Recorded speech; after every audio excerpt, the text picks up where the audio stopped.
את אוהבת אותו היום? אהבה, וואו, זו שאלה קשה. אני חושבת שכן, אבל אני לא בדיוק בטוחה מה זה אומר אהבה. אני תמיד חושבת על האחריות, על הטיפולים. אני קמה ואני מתחילה את היום של בעלי, בסביבות 6:30 בבוקר, וגם כן בלילות, אני המטפלת לילה. מה זה אומר מטפלת לילה? אם קורה משהו שצריך להחליף חיתול באמצע הלילה, זה עליי. כשאת שואלת על אהבה, זה אהבה לטפל בבן אדם ככה? יכול להיות שכן, אבל כל האחות בבית חולים עושה בדיוק אותו דבר.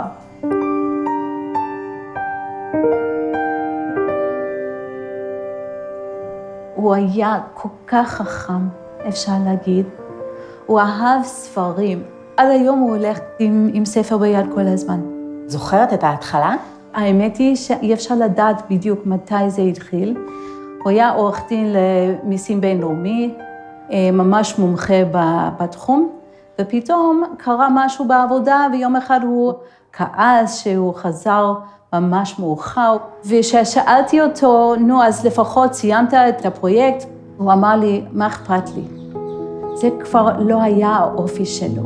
מה זה אומר? לא אכפת לך שלא עשית, לא סיימת את העבודה? יום אחד, לילה אחד, הוא חזר עם פתק ביד, כתוב של המנהלת שלו שהוא לא צריך לחזור לעבודה. זהו. מה זאת אומרת? פיטרו אותו מהעבודה, אז לקחתי אותו לרופא, אמרתי, אוקיי, יש פה משהו. עד שהגענו לאבחון, זה היה 2 יותר. באיזה גיל זה התחיל אצלו? בגיל 50. היום הוא בן 60. זה נחשב לצעיר ביחס למחלה הזאת. המחלה זה, מדברים על דמנציה צעיר, אם זה קורה מתחת גיל 65. השם של המחלה זה FTD. זה חלקי המוח שהם מתחילים למות.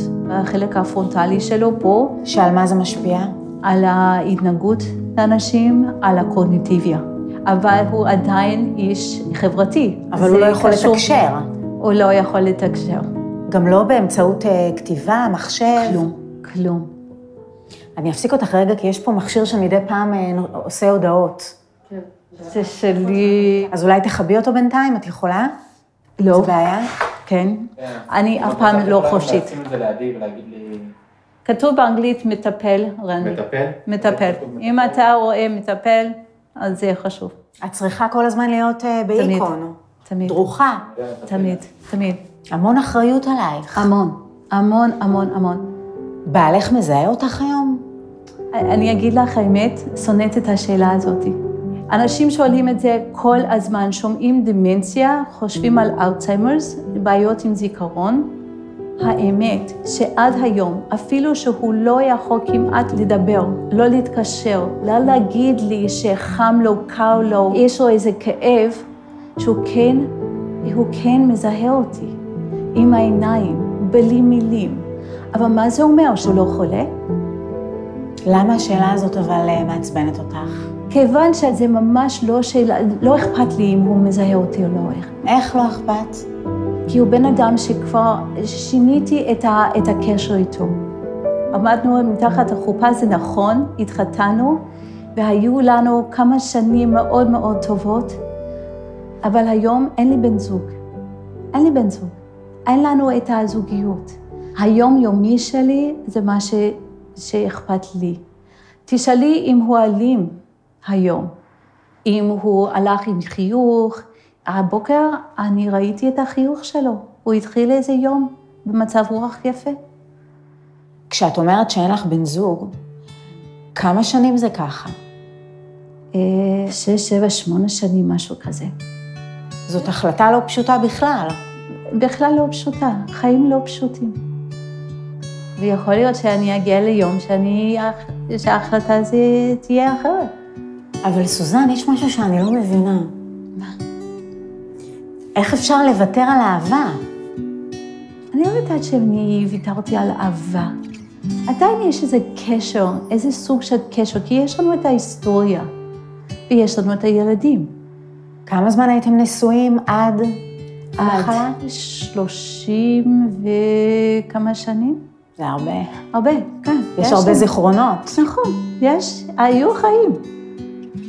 היה לנו חלום לטייל על שביל ישראל, ונטייל ביחד, ונראה, נכיר את העולם, ונכיר את הארץ שלנו. וזה לא יהיה איתו.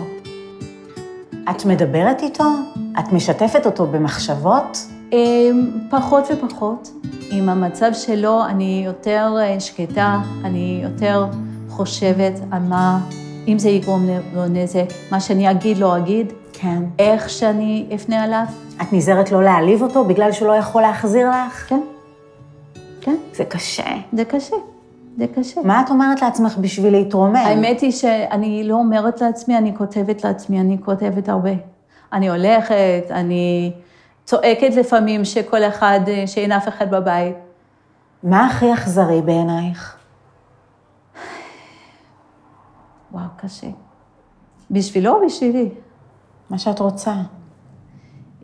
לי זה ממש קשה לחיות ולא לדעת מה הוא מרגיש, מה הוא יודע. לפעמים קורה משהו ונדמה לי שהוא הבין משהו. אוקיי, ואני אומרת לעצמי, אוי, אולי הוא כן יודע יותר ממה שאנחנו יודעים. לפעמים אני חייבת להגיד דברים מול רופא, על מה שקורה בבית. הוא רוצה לשמוע על האלימות שהוא לא, אין לו שליטה על האלימות. הוא רוצה לשמוע על זה? לא חושבת. את מפחדת ממנו לפעמים? ממש לא, ממש לא. אם אני רואה שהוא ממש כועס והוא מרים יד היום, אני יודעת, זה בכוחות שלי, לזוז קצת. הוא לא יכול ללכת כל כך מהר. הוא לא יותר חזק ממך. הוא לא יותר חזק פיזי היום, אני לא חושבת. יכול לקרות דברים שהם מאוד קשים לי, שהוא ייקח משהו ולשבור אותו. אבל תמיד יש לי בראש שאני מסתכלת על הבן אדם, יש את הבן אדם ויש את המחלה. ורוב הדברים שקורים, הם קורים לי על יד המחלה. את מאשימה את המחלה, לא אותו. ממש, כי זה לא הוא. את כועסת היום? קורה לך שאת כועסת? כמעט ולא. על דברים הפרטיים, דברים קטנים. למשל, החוקים בארץ היום, לגבי המטפלים, העובדים זרים על הפנים, על זה אני ממש כועסת. על המצב הגדול? לא, ממש לא. תראה, אני מאוד יכולה להבין את המסירות שלך לבן אדם שהייתה ביניכם אהבה גדולה. מצד שני, את חיה את החיים שלו בעצם. כן. את חושבת לפעמים מה הוא היה רוצה בשבילי? האם הוא היה מסכים להחלטה הזאת? האמת היא שלא, זה לא משנה לי. כי הוא לא יכול להגיד לי. אילו הוא היה פתאום ל5 דקות, הוא יצא מהמחלה, והוא יכול להגיד לי, סוזן, תשימי אותי באיזה מוסד, ותמשיכי עם החיים שלך בכיוון אחר. אני אקבל את זה? אני לא חושבת. כי אני חייבת לחיות בעצמי, כן. עם עצמי. כן. אני לא חושבת. להסתכל במראה, את אומרת. כל הזמן. יכול להיות שנגיע לשלב שהוא ישכב על איזה מיטת בית חולים. את חושבת על זה, על הסוף? כן, אי אפשר לא לחשוב, בשבילי. אי אפשר לא לחשוב על זה. אני יכולה לשאול אם את באיזשהו מקום מחכה לזה? כן, אפשר להגיד, האמיתי, אני לא משקרנת לאף אחד, כן, מחכה לסוף. אבל בעצם אני מסתכלת לטוב, ולחיוך שלו זה מחזק אותי. אני ממשיכה לחיות. מה שיש, יש. מה שיהיה, נחכה לראות מה שיהיה.